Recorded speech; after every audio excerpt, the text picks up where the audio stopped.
Hello! Well, despite what it might look like, I'm not in the French Alps skiing.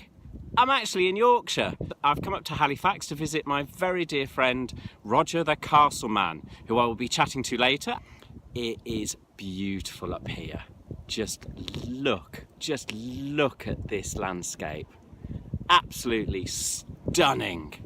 This is Roger the Castle Man. Tell people how we met, because how we met was a bit surreal to me. Right, okay. And it's led to a whole wonderful 6 years of friendship. Indeed. Well, it started with a little bookshop in Grassington in the Lake District. And I walked in and there was one of these little carousels with lots of different books in it. And there was this little box sitting on top of the carousel. And it had 5 blue books in it. And it was The Story of I Can't. I've heard that's a very good book. It is.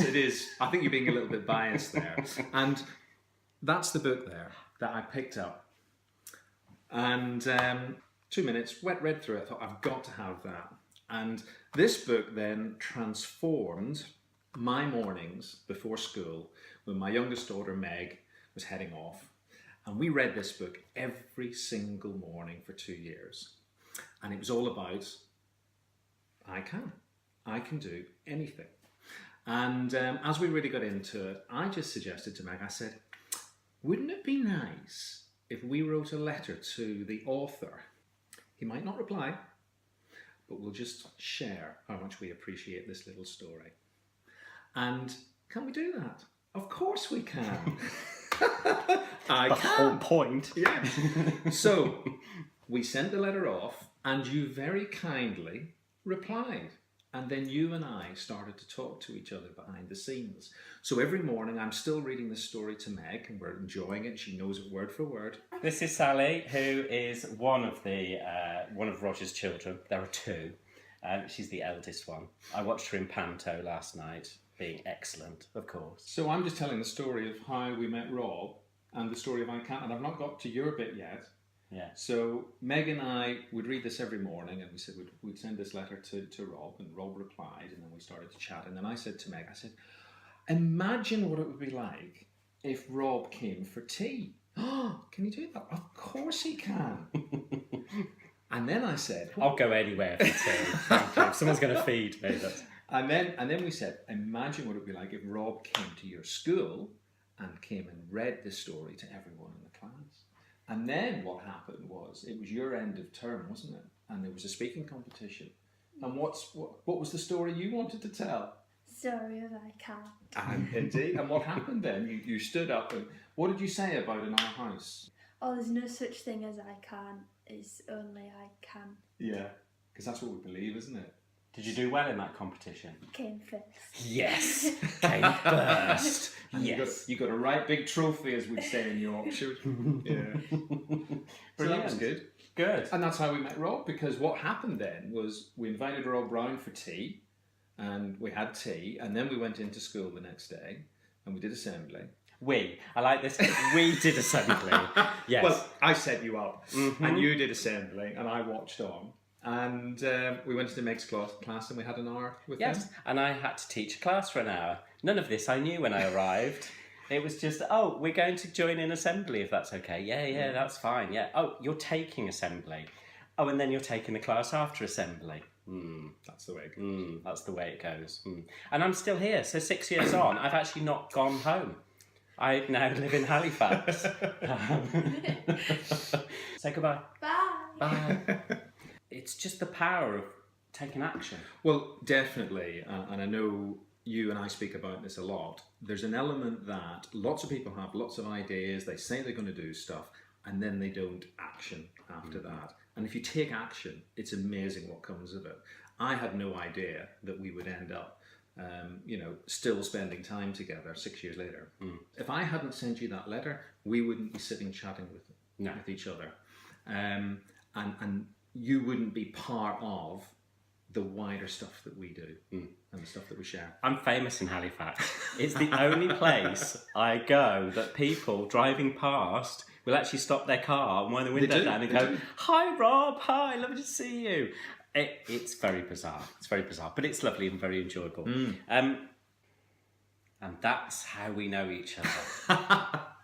Okay, right, I'm going to ask you the question now, Roger. The question, okay. The question. All right. What is the one thing that you've either been told Okay. or discovered for yourself that makes your life easier or happier?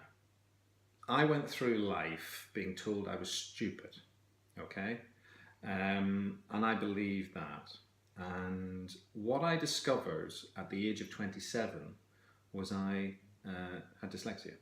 Right? But the learning from that is no matter what we have labelled, the opportunity to look at what you're good at, the optimistic part of life, is more valuable than the negativity that we have. So although I found out I was dyslexic, what I hadn't realised is that my creative side was on the other end of the scale. Okay. And by finding that, and that talent that I had, and everybody has a talent, then that changed my whole life. And I'm a very, very optimistic person. You know, the cup is always half full. And if I was to have one lesson in life, is you are what you think. Do you get that? That's a good message. The advice is be careful what you believe, and make sure if you are going to believe anything, it's going to help you, not hinder you. Because if you believe you can or believe you can't, either way, you're right. Absolutely. And this is the book that did it. This is the book that did it. The story of I Can't. Meg's appeared. Hi, Meg. She's back from school. Say hello, Meg. Hello. Yay. We've been having a good talk about this little book. Yeah, you know this book, don't you? Yes. What did this book do for you? It helped me gain confidence. Okay. So I'm guessing you were struggling with confidence at that time. All right. How? This is the thing. How did it give you confidence? Well, through reading it lots, it made me understand like opportunity and fear and all the differences and how to overcome them. Okay. Do you know what I used to love, Rob? We used to make up stories after the story, didn't we? And we become the characters. And if something happened, we'd say, what would fear do? What would I can do or whatever? Do you think you still carry the message with you now? Because it was we were discussing it's about 7 years ago that you, a long time. And so, do you think you still, in situations, bring those characters to mind? And I think so, yeah. Okay, good. Meg, thank you so much for being on the vlog. It's okay. And for chatting about the story of I Can't. It's our favourite book, isn't it? Yeah. That's what I like to hear. Hey. Super. Thanks, Meg. Thank you. Bye. Bye. Roger, always a pleasure. I hope you get a sense of why I enjoy coming up here so much and why I enjoy spending time with Roger. I can imagine between us we're incredibly annoying to everybody Oh, I would else. imagine so, yes. Because it's so darn positive around us. You're Roger the Castle Man of Celtic Castles. A little plug. He's plugged my book.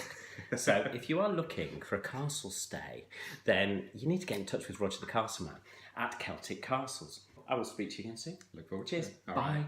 Bye.